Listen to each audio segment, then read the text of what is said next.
Hello everyone, in this video I'm going to show you how you can simply create a neon outline effect for text and CapCut apps. Okay, tap on your project and select stock videos.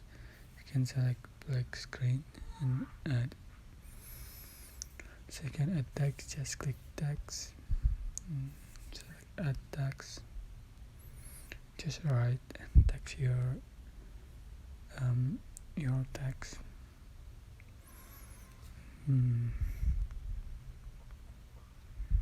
Right.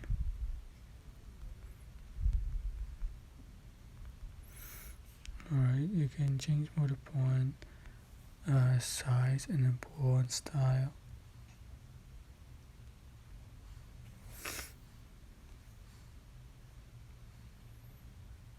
After done, you're just going to export.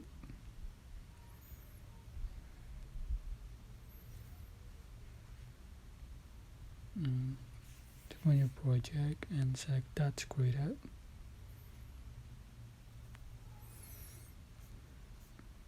Select Effect.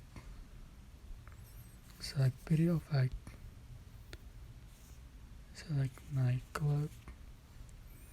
Scroll down until you find Neon Outline Effect.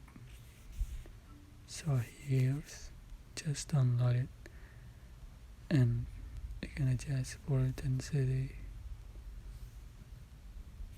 Yeah, that's it. I hope this tutorial was helpful for you. Don't forget to like, comment, share and also subscribe. Thank you so much for watching.